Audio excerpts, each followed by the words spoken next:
Hello mga beshi! Welcome back sa another mini vlog!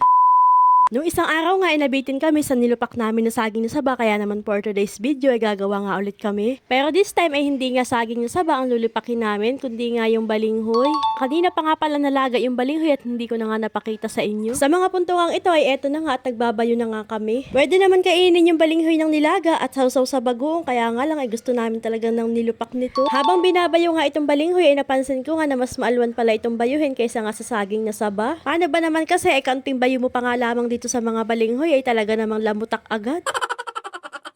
At ayan nga mga beshi, kaunting bayo-bayo nga lamang namin din ay talaga namang pinong-pino na. Nang sa palagay ko nga ay wala nang buo-buo tapos nga ay pantay na yung lasa ay inahon ko na nga. Ito nga palang nilupak namin na balinghoy ay kakaunti nga lamang ang lahok nito. Naglagay nga lamang kami din ng kaunting asukal at gatas at talaga namang all goods na. Pagkatapos ko nga mahango yung unang salang ay eto naman at pangalawang salang na. Inilahat ko na nga din yung natitira naming nilagang balinghoy. At ayun na nga, for the bayo na nga ulit ang person. Habang nagbabayo nga ako din ay eto naman si mother ay naglagay na nga ng star margarine sa unang salang na nilupak. Tumulong na nga din pala sa akin itong bunso kong kapatid at talaga namang hindi din papahuli sa pagbabayo. Kahit pa nga hahagyan na makapino ng nilupak, ang mahalagang nakapagpakitang gilas.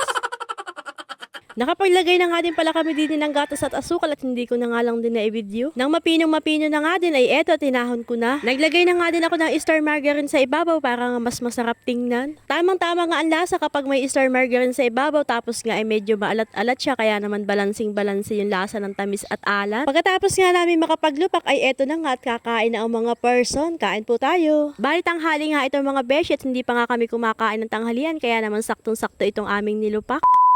Fast forward mga beshi at nung gabi na nga ay hindi nga nagpakabog itong mga bata. Maglulupak nga din daw sila dahil hindi daw sila nakatikim ng nilupak namin kaninang tanghali na kamuting kahoy. Dahil nga naubos na din yung kamuting kahoy, kaya naman saging na saba ang lulupakin nila. Nakakatuwa nga itong mga batang ito, talaga naman tulong-tulong sila sa trabaho. Pati nga sa mga ingredients ay talaga namang nag-ambagan sila.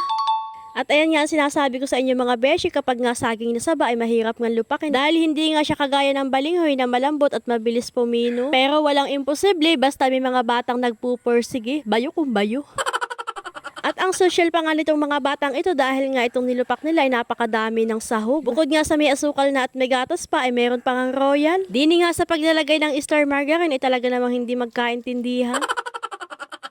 At ayan nga, kinulapol na nila ng star margarine itong unang nilupak nila. Madami nga din pala itong lulupakin nila at halos dalawang sala nga din. Nakakatakam nga tingnan itong kanilang nilupak dahil nga napakadami ng gata. Kaya naman habang sila nga ay naglulupak, ako naman ay nakaabang din at baka man din makakatikim.